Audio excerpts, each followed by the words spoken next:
Hello, everyone. Welcome to a very special episode of Uncanny Treks. We are commencing our coverage of the Grant Morrison run on New X-Men. It's one of my favorite X-Men runs. I think Matt likes it pretty well. I am Bob in Cascadia. That is Matt in the Southland. Matt, how you doing this evening? Doing pretty well, Bob. So, this trek we are starting with Grant Morrison's X-Men. I have taken this trek a couple of times before. So, this is going to be a different experience than what we usually have because I am way more familiar with this material than some of the other stuff. Usually it's Bob's, this is my fifth time reading this or whatever, but I get to do that this time. Yeah, usually I have to read a mediocre Avengers comic 5 times. But in my case, I get to read Morrison X-Men for, I guess, the third time now. So, I'm excited about that. Yeah, I think this will maybe be the third or the fourth time I've read it through. Although this opening arc, so listeners, we're talking about the original first trade of Morrison and X-Men. It's New X-Men Volume 1, E is for Extinction. And it collects actually a few issues, just 114 through 117, and then annual 2001 will come in between 116 and 117. Although I don't think the annual was in all of the collections originally, but in the later version of the collection. So yeah, we're talking about 5 issues. It will be quite breezy in that way. And particularly this opening three-parter, I've taught this in a science fiction class fairly often. Especially I was looking to do a Scottish section, so there isn't all that much Scottish sci-fi. So you do your Ian Banks, you do your Robert Stevenson, and you're like, okay, so I'm going to do Grant Morrison and Frank Quitely. And Bob is going to absolutely hate this, but as we go through this, folks, and this is for listeners who are more like me, I'm going to talk about the influence of the films. Oh, no, I have that geared up as a question. Okay, I'm glad, Bob. I'm glad you've reached the point in your life where you can accept that it's okay to talk about the tie-in movies. They're not the worst things in the world. It's okay to talk about them, but they are the worst thing in the world. I think both of those things can be true. Okay, Bob, this is where we're going to have that contention here because Bob doesn't like the movies, but I'm telling you, there's a lot of influence. We're doing issue number 114, E is for Extinction, part 1, the first. And to lead off, so we got Frank Quitely on E is for Extinction, Matt, doing all 3 issues. And I know you've seen his art with Grant Morrison on All-Star Superman.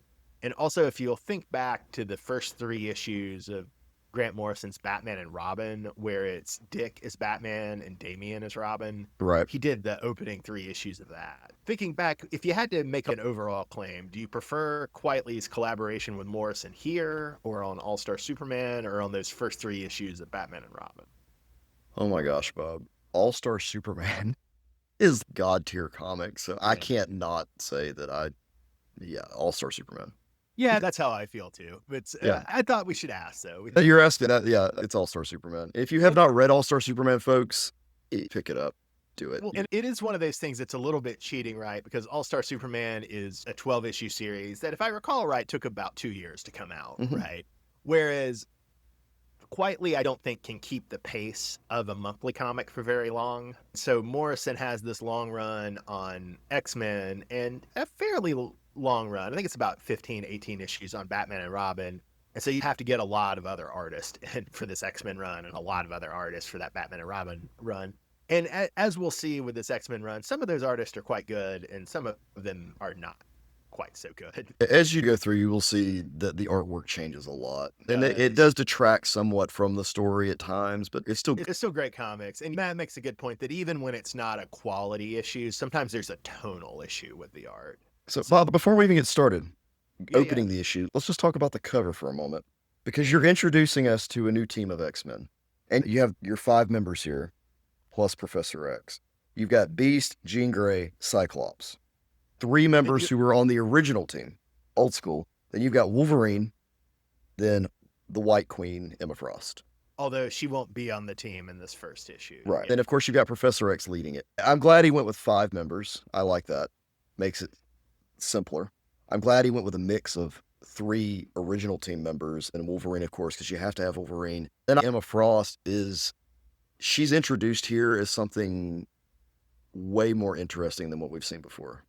I'm not saying that she wasn't good. I'm not saying she wasn't good in the Claremont stuff. She is. But here is where she shines. One thing you're saying here, you're absolutely right that it's 5 X-Men. I never thought about that before. What question I was going to ask you was, how did you feel about Morrison restricting the size of the team? Because in the 90s and the Claremont Return run that came right before this, you had a really big squad of X-Men for the most part, right? It was out of control. It was NWO level, yes. So I did want to ask about you restricting it down to the 5 members plus Professor X, but you stressing that it's 5 made me realize that in a humorous way, to get back to a discussion we were having on another podcast where you said that Morrison does Silver Age revivals, and Yes. I was pushing back on you and saying not so much.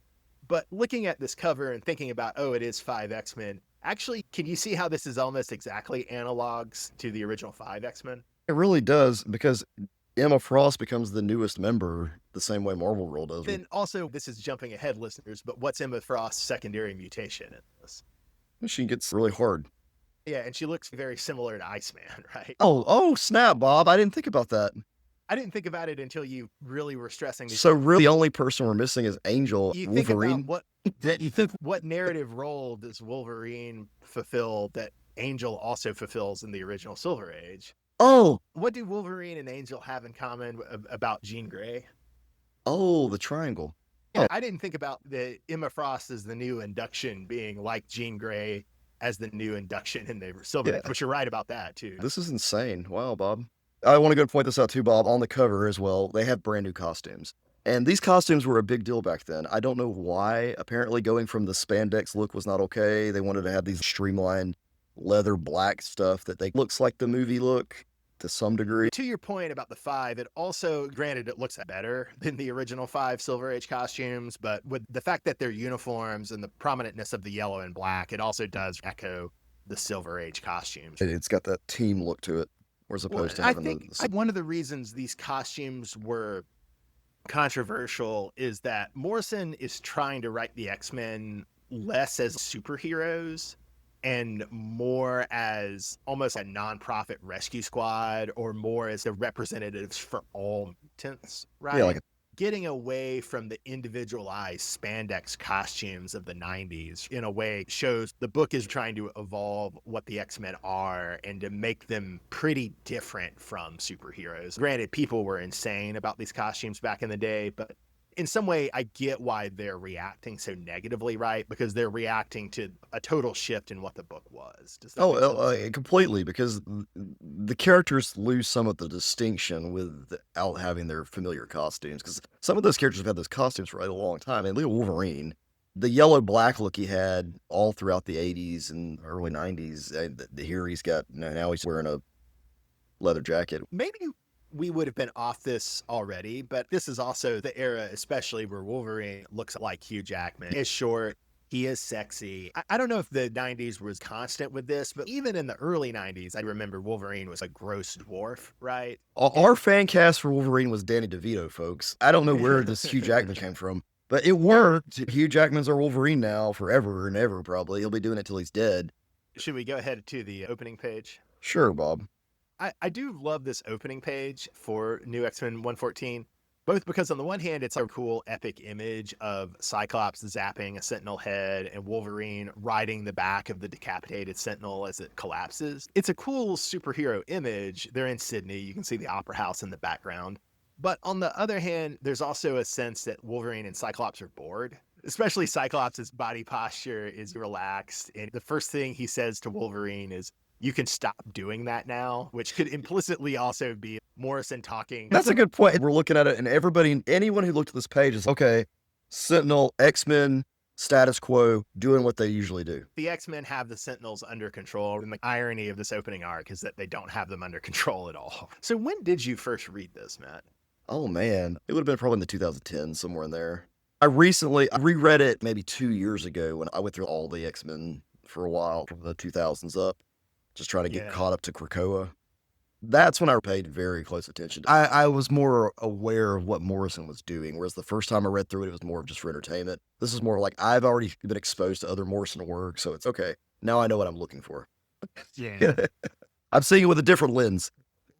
I didn't get it all the way through, but I would stand in the borders in Athens, and I read, I think, maybe the first 3 or 4 trades of this. Didn't buy it, just read it in the borders. I at least got to Phantom X. Then it wasn't until I got really into Morrison in the 2010s with Morrison's Batman run and All-Star Superman that I went back and collected the 7 trades of this sometime in the 2010s and read it in the 2010s. Yeah, Read it in full for the first in time. full. But yeah, I'd at least read up to the Phantom X stuff, standing around the borders in 2004, 2005. This is at least my third time through it, and every time I go through it, there's the subtle little things in it that stick out. I love it. Yeah. Matt, another big source of controversy was Cat Beast. How did you feel about a Cat Beast? I like Cat Beast. I think Cat Beast was the correct route to go. It shifts Beast's design away from looking so much like Wolverine, which I felt like he looked way too much like Wolverine in the 90s uh, with his hairstyle. And I've said this before on the podcast, controversial opinion. But yeah, I will say later on, there's an interesting scene that we'll get to later on with Beast and the whole cat thing that's disturbing. And it disturbed me the first time I read it back in 2010, and it sticks with you. But we'll get to that towards the end. I did want to point out something, and this is on page 8 in my copy of the issue. We've got Cyclops, Ugly John, and Wolverine flying away from Sydney. And we talked about how this whole arc indicates this is Hugh Jackman X-Men and they're Hugh Jackman Wolverine. This is sexy Wolverine. But Morrison and Quietly still do go for gross Wolverine too, because you have Wolverine having to heal himself in the Blackbird, right? His flesh is literally smoking and he's having to dig out bullets before his flesh heals around the bullet. And it's great because Ugly John, with his, as his name would say, ugly face, is disgusted by this, and Cyclops is totally nonplussed by it. There's even a mention of how bad it smells. His charred skin, he looks awful. Yeah. They're just going along with it. There's just another day on the job for Wolverine. The last image I wanted to talk about before the end, Matt, was we have the first time Cassandra Nova tries to take over Xavier's mind, and Xavier has taken to carrying a pistol around with him. And he has to threaten to blow his brains out so that Cassandra Nova will get out of his mind, which I don't know, that I think that probably would have been pretty controversial in 2001. Maybe would still be controversial now. Having a superhero with a gun, having him threaten to kill himself on page, right? It's pretty edgy stuff. The threatening to kill himself is a bad thing. But if I'm not mistaken, Bob, did you not have a Professor X action figure that had the little panels that flap up, and didn't he have 2 guns inside his little panels? He did, but they were guns because if you'll recall, they were basically 2 cylinders attached together. So they looked like generic laser things. It wasn't the 9mm he's carrying here. We could have recreated that scene with our action figures if we wanted to back in the day. Matt, your favorite panel also happens to be our cliffhanger, correct? It's at the end here. We get the reveal that Master Mold is using all the parts around this rainforest to create a series of sentinels. They're called the Wild Sentinels. And they look scary. They're made out of floodlights and tank treads, anything the Master Mold can find laying around in construction sites in the Amazon rainforest. It's pretty cool looking. It was neat to see a classic villain, but doing something in a different way. Master Mold himself looks like a factory that's been turned into Master Mold. So he has all these spires and cylinders sticking out. It's great. This last page, Matt gravitated to the art, and correctly so. The Quietly's art here is great with the Wild Sentinels and with Master Mold. I'm still really struck by the last line of this issue, which is Cassandra Nova talking to this Trask family person that she's got to get in with the Trask DNA into the Sentinel layer. Her line to him is, "Your future lies in genocide," which, speaking of the book prophesying where it's going to go and also being a creepy but very effective one-liner, Morrison doesn't get enough credit, like I've said, for their dialogue writing. This is her first appearance, and she wound up being in the Deadpool versus Wolverine film. Oh, yeah, I forgot about that. In that film, it's spot on, but the casting, everything there. I'm glad that they went ahead and used her, though, because I don't think they could have made an X-Men film with her without having to do too much exposition. It's almost as though they just alluded to the whole Professor X stuff in the Deadpool film so they could have a powerful villain. To keep moving into number 115, which is E for Extinction Part 2, I'm going to go ahead and flag my favorite panel, which is on page 6, where Wolverine is complimenting Cyclops with, "What I admire the most about you, Summers, your icy calm lunacy under pressure," which I like, A, because it's a funny joke, but B, I like it because we were talking on the Fantastic Four episode about when did Reed Richards become 21st century Reed Richards and how much did Morrison's 1, 2, 3, 4 play into that. But this is Morrison helping create 21st century Cyclops, especially if you think about the Kieran Gillen run, where one of my favorite Cyclops moments is he gets really indignant when somebody's, why do you call it Plan 2 instead of Plan B? And he's because calling it Plan B would imply I only have 26 plans. Wow. I like this idea of Cyclops as this guy who's deeply insane, but his deep insanity manifests in being very calm and very prepared. Yeah. That is highlighted too. There's an exchange between Wolverine and Cyclops in the cockpit where Wolverine's, what I admire most about you, Summers, your icy calm lunacy under pressure. And then Cyclops is, call me Cyclops during missions, Wolverine. It keeps things straight. And Wolverine's, call this a mission? And he's, all I know is we can't let them turn X-Wing technology into spare parts. Scott Summers, Cyclops, key voice for auto-destruct. I could hear the Cyclops from 1992, but you can feel his personality developing into what you're talking about. I hadn't noticed that as much, but with the self-destruct, you also get a bit of a Star Trek reference there. Oh, exactly. He's playing the commander piece. Matt, I had a guess at your favorite panel, and that was on page 15, where once Cassandra Nova has gotten all she needs from, is this Larry Trask? I don't even remember what his first name is. It doesn't matter. But once she's gotten all she needs from this Trask, she starts reaching her hands through his body to kill him. And one hand coming out his chest, then she reaches her hands up through his neck, then her fingers are coming out his eye, his nose, and his ear hole, all his orifices on his face. What I love, this is my favorite panel, and they did this in the film too with Deadpool, which was why this character is so cool. This is awesome. That is the coolest thing ever. And I'm not gonna lie, that might feel really good for your sinuses. Matt wishes he had an evil telepath to scratch his sinus. It would be some sort of massage. You could stick your fingers in there. Yeah, that would feel pretty good. Cassandra Nova, I'm hoping that she shows up in the animated series. An X-Men 92 Cassandra Nova would be pretty fun. I think maybe she does show up in the X-Men 92 comics around 2015, but I'm not sure about that. Another thing that might have caused this book to be controversial, this is on page 18 and 19, is granted Wolverine's always killed, right? But you see the X-Men being much more willing to kill in this opening Morrison arc. We already talked about Xavier threatening to kill himself to get Cassandra Nova out of his head. Then we see the mutant that Cyclops and Wolverine rescued from the Sentinels, Ugly John, is dying. And so Cyclops mercy kills him with his optic blast, which is like a kind of sweet and tender scene, right? I don't know, Bob. I was going to say the opposite, honest to God, with that. The creepier part is what Cyclops says that makes it worse. Well, so he says, John, Steve, I'm so sorry. I know there's something more than just this world. Deep breath. Don't be scared. Just look into my eyes. What happens when Cyclops opens his eyes, guys? I don't know. I find it sweet. Maybe I'm crazy, Matt. Bob finds it sweet that John's head burning over there in the corner after he does it. There's also the nice and creepy scene. This is the bottom of the next page where Wolverine has Cassandra Nova in a headlock. And he's got his knuckle up to her head as if he's holding a gun. Instead of the gun, it's his claws. But his claws are creeping out of the hand, right? You can see the claws like sitting right outside the knuckle, starting to emerge.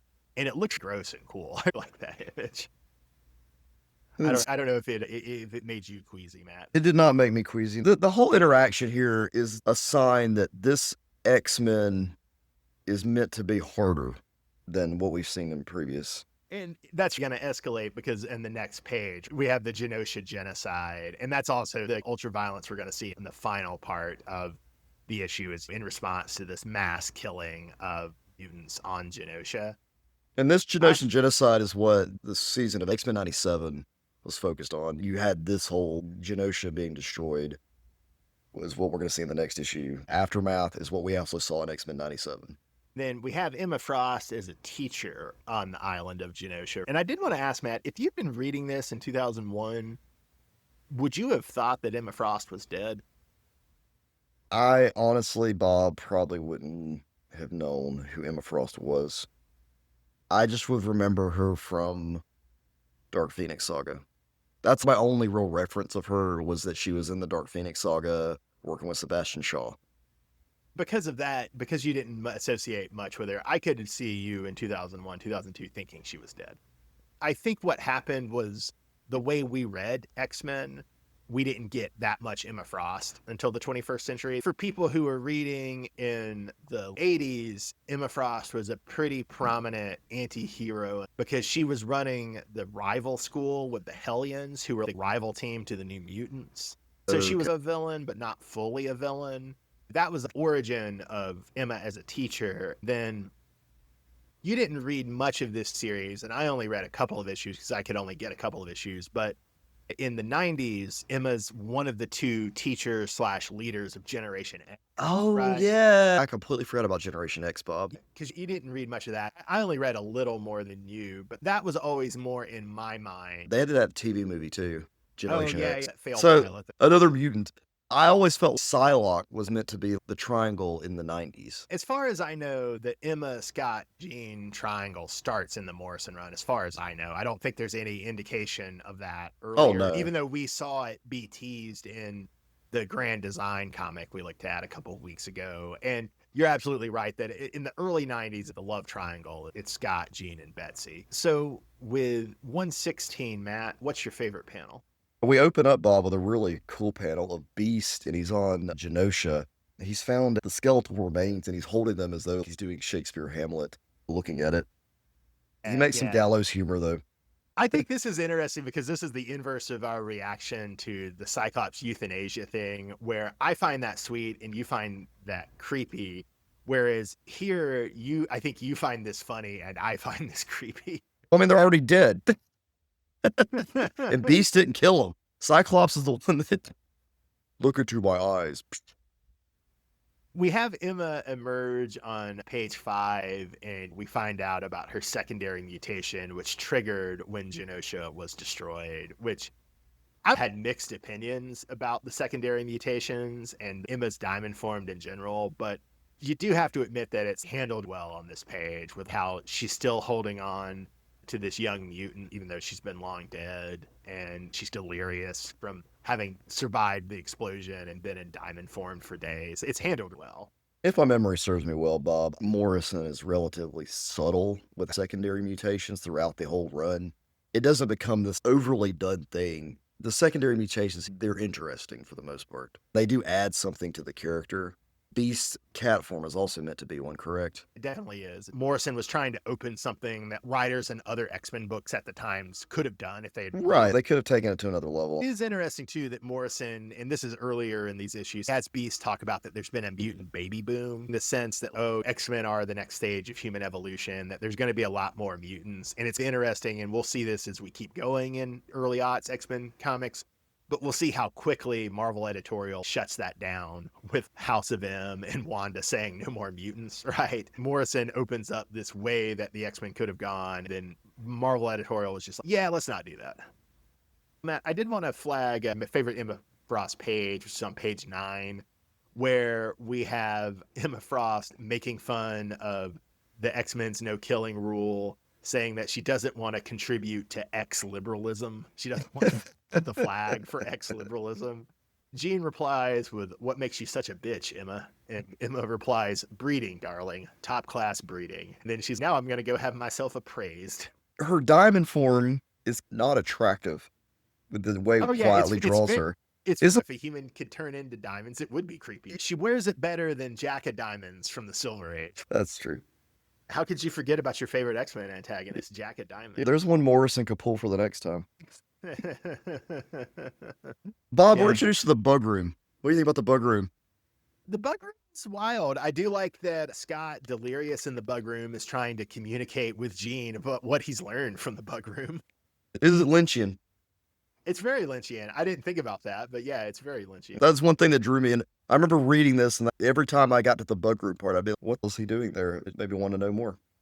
To this point about the X-Men killing, in this issue, we have Emma and Xavier both killing or seeming to kill Cassandra Nova. Although, obviously, we find out very quickly in the next issue that since Cassandra has Xavier, it actually was her killing Xavier rather than Xavier killing her as it first appeared. But that's another example of the X-Men getting more violent. The violence has just gone up a notch, for sure. This is the era of Marvel Knights, right? It's the Yeah. era of Karen Page getting killed in Daredevil, things getting a little edgier. Then we have the interesting cliffhanger of Xavier outing himself as a mutant at the end of 116, which on one hand, it's almost amazing that it took so long. It's amazing that was a secret for Yeah, 30 years of the X-Men. honestly, Bob, the first time I read this, I didn't realize that was still a secret. Yeah, It had been yeah. kept that long, surprisingly. And that really is the era, too, of everybody is outing themselves in this era. Brian Bendis has Daredevil get outed. I think around this time, Tony Stark comes out as Iron Man. And then a few years later, you have Peter Parker unmasking in Civil War. So that was that early 2000s thing of undoing all the secret identities. They decided to do it in every single film they could possibly come out with. Indeed. Matt, for annual 2001, we're doing The Man from Room X as the story. And Lanil Yu is our artist. We saw him do Hickman's Avengers around Infinity, and I think he's most famous for doing Superman Birthright with Mark Waid, which I need to reread because I didn't like the first time I read it, but I honestly don't remember it. I may have to just pick up Birthright and give it a shot again. We should do it for the podcast at some point, or at least read it and see if we'd want I, it. Matt, any thoughts on Yu's art? The horizontal orientation of this annual is interesting. I don't know if I love it, but it's interesting as like an experiment for an okay, annual. is there a reason it was digital only? No, it had a print edition. This was the era of widescreen comics, right? Starting in the Oh, late 90s with things like Authority, artists like Brian Hitch and Frank Whiteley. You can see how it is annoying compared to Frank Whiteley's work, but you can see in Frank Whiteley's work in these first three, right? There's a lot of widescreen panels. There's a lot of use the whole horizontal line as a single panel. In a way, this is radicalizing that widescreen approach a little further. this issue focuses on the character of Domino. Do you have any Apparently, thoughts about Domino? Domino was great in the second Deadpool film The one with right? X-Force. That helped me understand her character better than what I see here. I always felt, as a child, I always confused Wanda and Domino and Longshots, their power sets to me. Wanda being Scarlet Witch. Scarlet Witch, yeah. The whole idea of probability, Domino's whole luck-based powers. Yeah. Longshot has something similar. I never think about it like that, but you're totally right that Domino is gender swapped Longshot. Honestly, when I'm reading a Longshot or a Domino comic, I tend to forget that they have these luck powers, and I tend to think of them as people with guns. Gail Simone has a pretty good Domino solo series that I wouldn't mind us looking at down the line. I remember it pretty fondly. I don't remember it going crazy with the powers. I think it was more just a happy-go-lucky action comic, as I recall. My favorite image, there's a shot of Domino and Wolverine. They're jumping out onto a pool. It's pretty cool looking. Very James Bond image. Yeah. This whole thing it's trying to be a James Bond movie as an X-Men comic. I was also going to guess maybe your favorite panel was Emma making a pass at Cyclops on page 3. That was a good scene. This annual is the weakest of this bunch, but it does introduce Zorn, who's a very cool character. And I do love the last page, which is Zorn, who basically has a star for a head, accepting X-Men membership. It's a cool image. Speaking of things that are not easy to understand or follow, That's Zorn in itself. man, For sure. man has a star as a head. Moving on to issue 117, Matt. That issue is called Danger Rooms, and I do want to say it sucks because the artist is done by a Nazi on this issue. Ethan Van Sciver is a Nazi, Oh, but he's man. also a pretty good artist, which makes it worse. Yeah, the art on this issue, I was gonna be, this art's cool. And you're introduced to some horrific type characters here. The first character you're introduced to is Beak, who imagine Angel, but if Angel had all the other stuff birds have. The anti-Angel. He's trying to fly, but it's not going very well for him. He's Not struggling to very fly, and he's got a bird mouth, bird tongue, bird everything. And That Beast, of course, is a cat at this point. So Yeah. Beast is pouncing on him. I didn't even think about that. That's Beast it. chasing him Yeah. through the woods. That's how this issue starts. You're in for something weird here. I was going to guess, Matt, that your favorite panels might be on page 7, where you have Tuxedo Beast gearing up for a date with Trish Tilby. Or on the next page, on page 8, you have Jean possessing a deer and having the deer sniff Wolverine. Both of those kind of amusing. Yeah. That was cool. I want to go back. I applaud Morrison for pulling Trish Tilby because Trish Tilby was in the original run. That was his reporter girlfriend or something like that. She's breaking up with Beast because she's afraid that it's going to negatively impact her career. She doesn't like the cat thing. She doesn't like the cat thing. She was fine with the original Beast thing, or at least got to be fine over time. Blue Wolverine, it was fine. My favorite panel is going to be on page 13, where we have Cassandra revealing to Beast that she's possessing Xavier. And the lettering with Cassandra telepathically screaming at Beast is crazy. I love it. It's not in a bubble, it's just hanging in the air, and it's an unsettling blue and white color for the font. It's neat. It's insane to look at. And the way the details on Xavier Cassandra's face, the red eyes, the way the lines along the forehead, it's insane looking. God, why'd you have to tell me that dude was a Nazi, Bob? I do want to go back one scene though, Bob, and talk for a second about Jean Grey and Wolverine. I them having a little kissy in the woods is one thing. We see this a lot. We've seen this before. This is nothing new. But it's the part below it, below that panel where you have Scott and Emma. This is my actual favorite scene in this issue because Nice. I don't know. Emma's got the opera glasses and she's looking out. It's making it look like they're watching Jean and Wolverine in the woods, And but the they're scene not. works either way. It does. It works both ways, Yeah. and the dialogue works both ways. So it's whoa.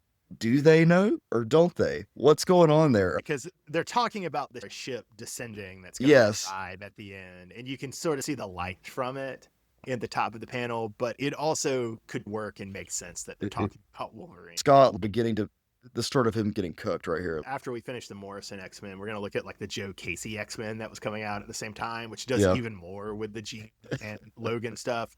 As I recall, it's not very good, but it will be interesting to look at up against the Morrison run. A joke right quick that reminds me of this panel, Matt. Sure, go ahead. There's a married couple and a handsome stranger all on a ship. The ship crashes and they survive on a desert island. So they build a big watchtower so they can look out and they can see any rescuing ships, right? And they agree to take shifts. One person will always be in the watchtower, but the other two people need to gather driftwood on the beach so they can light a signal fire so that the rescuers can see them. So the handsome stranger gets up in the watchtower and the married couple go out to gather the driftwood. And the handsome stranger keeps yelling at the married couple, okay, now, no having sex. You need to be doing your work. And the husband in the married couple keeps yelling back, we're not having sex. We're doing our work. We're gathering our driftwood. This is how it goes. Eventually, it's the time for the shift change. So it's the handsome stranger and the wife are out on the beach. And the husband is in the watchtower looking for help. And as he gazes out on the beach and sees his wife and the handsome stranger having sex on the beach, he says to himself, wow, from up here, it really does look like sex. That does fit that scene. I thought you might like that. That's pretty good, but I'll tell you one thing I do not like. The hard darkness of this end of this comic. Oh my God, Bob. Beast versus Beak.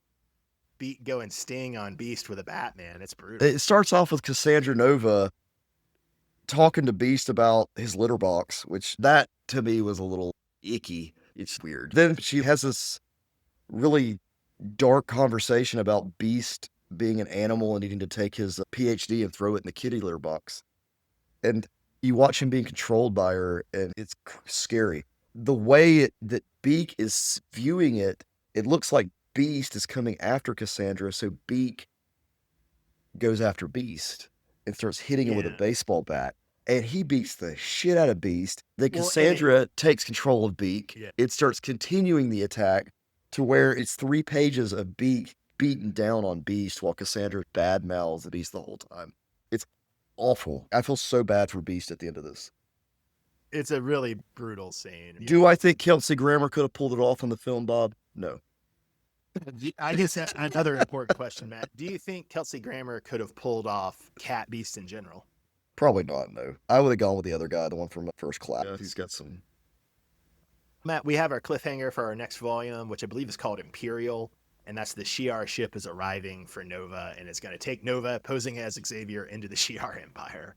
I'm sure nothing will go wrong at all. Yeah, nothing bad can happen from that. Nothing at all. Nothing bad could happen at all. Listeners, thanks for joining us for this first trade of the Grant Morrison X-Men run. We're looking forward to doing the rest, and please continue to follow us at Uncanny Treks. I'm Bob in Cascadia. That's Matt in the Southland. Have a good night, everybody. And thanks for listening.